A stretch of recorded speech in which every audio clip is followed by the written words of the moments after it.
తెలంగాణలో రాజ్యసభ ఎన్నికలు రాజకీయంగా కాకరేపే అవకాశాలు కనిపిస్తున్నాయి. వచ్చే ఏడాది ఏప్రిల్ 2వ తేదీన తెలంగాణకు చెందిన 3 రాజ్యసభ సభ్యుల పదవీకాలం ముగియనుంది. బీఆర్ఎస్ ఎంపీలు వద్దిరాజు రవిచంద్ర, జోగినపల్లి సంతోష్ కుమార్, బడుగుల లింగయ్య యాదవ్ పదవీకాలం ముగియనుంది. వీరి స్థానంలో కొత్త వారిని ఎన్నుకోవాల్సి ఉంది. అంతకంటే ముందే అంటే మార్చిలోనే రాజ్యసభ ఎన్నికలు జరగాల్సి ఉంది. ఇక్కడే అసలు ట్విస్ట్ ఉంది. పార్లమెంట్ ఎన్నికల హడావుడి కూడా అప్పుడే పతాక స్థాయిలో ఉంటుంది. అభ్యర్థులను ఖరారు చేసి ప్రచారానికి వెళ్లే సమయం మార్చిలోనే ఉంటుంది. అప్పుడు పొలిటికల్ ట్విస్టులు ఊహించిన విధంగా ఉంటాయి. అందుకే బీఆర్ఎస్కు కొత్త టెన్షన్ ప్రారంభమైంది. తెలంగాణ రాష్ట్రంలో 119 మంది శాసనసభ్యులు ఉన్నారు. 3 రాజ్యసభ స్థానాలకు ఎన్నికలు జరుగుతున్నాయి కాబట్టి ఒక్కొక్కరికి 40 మంది మద్దతు తెలిపితే సరిపోతుంది. కాంగ్రెస్ పార్టీకి సిపిఐతో కలిసి 65 మంది ఎమ్మెల్యేలు, బీఆర్ఎస్కు 39 మంది ఎమ్మెల్యేలు ఉన్నారు. బీజేపీకి 8, మజ్లిస్ పార్టీకి 7 ఉన్నారు. రాజ్యసభ బరిలో ఒక అభ్యర్థిని బరిలోకి దింపడానికి 10 మంది శాసనసభ్యులు ఆయన పేరును ప్రతిపాదించాలి. అంటే బీజేపీ, మజ్లిస్ పోటీ చేసే అవకాశం ఉండదు. అప్పటికి పొత్తుల్లాంటివి లేకపోతే అటు బీఆర్ఎస్ కానీ ఇటు కాంగ్రెస్ అభ్యర్థులకు కానీ మద్దతుగా ఓటేసే అవకాశం ఉండదు. మజ్లిస్ ఏ నిర్ణయం తీసుకుంటుందని చెప్పలేం. సాధారణంగా మజ్లిస్ అధికారంలో ఉన్న పార్టీకే మద్దతుగా ఉంటుంది. అధికార పార్టీతో గొడవలు పెట్టుకోదు.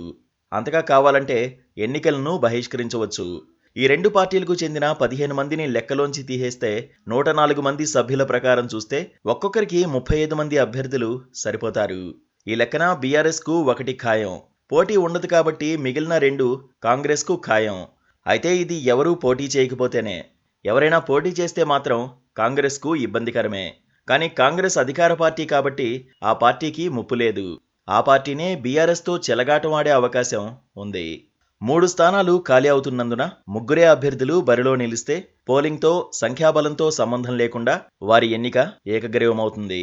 3కి మించి అభ్యర్థులు బరిలో ఉంటే పోలింగ్ అనివార్యమవుతుంది. అప్పుడు మొదటి 3 స్థానాల్లో అత్యధిక ఓట్లు వచ్చిన అభ్యర్థులను విజేతలుగా ప్రకటిస్తారు. కాంగ్రెస్కు 1 స్థానం గెలిచే ఓట్ల కంటే మరో 25 ఎక్కువ ఓట్లు ఉన్నందున అది 2 స్థానాలకు పోటీ చేసే వీలుంది. బీఆర్ఎస్కు 1 స్థానం గెలిచిన తర్వాత అదనంగా మరో 6 ఓట్లే ఉన్నందున అది 2వ స్థానానికి పోటీ చేసే వీలు ఉండదు. ఈ సమీకరణాల దృష్ట్యా కాంగ్రెస్ 2, బీఆర్ఎస్ 1 స్థానానికి పోటీ చేసి ఏకగ్రీవంగా గెలుచుకునే అవకాశాలు కనిపిస్తున్నాయి. కాంగ్రెస్ 3 స్థానాలకు పోటీ చేసినా, బీఆర్ఎస్ 2 స్థానాలకు పోటీ చేసినా ఎన్నికలు ఉత్కంఠగా మారుతాయి. రాజ్యసభ ఎన్నికల్లో పోలైన ఓట్లలో గెలవడానికి ఓ అభ్యర్థి నిర్దిష్ట సంఖ్యలో మొదటి ప్రాధాన్యత ఓట్లను దక్కించుకోవాల్సి ఉంటుంది. 3 అభ్యర్థులకు 4 పోటీలో ఉండి 100 మంది ఓట్లేస్తే మొదటి రౌండ్ పోల్స్లో ప్రతి మొదటి ప్రాధాన్యత ఓటు విలువ 100 పాయింట్లుగా నిర్ణయిస్తారు. అభ్యర్థి ఓటు వేసిన మొత్తం ఎమ్మెల్యేల సంఖ్యను ఎన్నికలు జరిగే సీటు సంఖ్యతో డివైడ్ చేయడం ద్వారా పొందిన కోటీన్ కంటే 1 పాయింట్ ఎక్కువ సాధించాలి. కౌంటింగ్ తర్వాత ఎవరికి ఎక్కువ పాయింట్లు వస్తాయో ఆ 3నే విజేతగా ప్రకటిస్తారు. లోక్సభ ఎన్నికల ప్రక్రియ జరుగుతున్న సమయంలోనే రాజ్యసభ ఎన్నికలు వస్తున్నందున ఆ సమయంలో ఫిరాయింపులు ఎక్కువగా ఉంటాయన్న అభిప్రాయం రాజకీయ వర్గాల్లో ఉంది. కాంగ్రెస్ పార్టీతో ఇప్పటికే పలువురు బీఆర్ఎస్ ఎమ్మెల్యేలు టచ్లోకి వచ్చారని ఆ పార్టీ నేతలు చెబుతున్నారు. మల్కాజ్గిరి ఎమ్మెల్యే మల్లారెడ్డి కాంగ్రెస్కు అవసరమైనప్పుడు మద్దతిస్తానని చెప్పినట్లుగా ప్రచారం జరిగింది. పలువురు బీఆర్ఎస్ ఎమ్మెల్యేలకు రకరకాల సమస్యలు ఉన్నాయి. వారు ప్రభుత్వంపై యుద్ధం చేయలేకపోవచ్చు. అలాంటి వారిని కాంగ్రెస్ పార్టీ ఆకర్షించడం పెద్ద విషయం కాదన్న అభిప్రాయం ఉంది.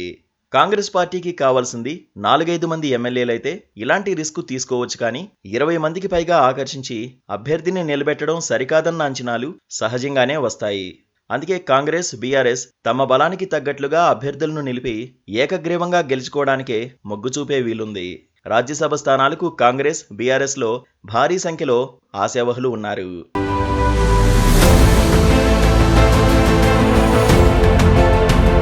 Please subscribe to KTV Telugu. KTV Telugu. KTV Telugu channel.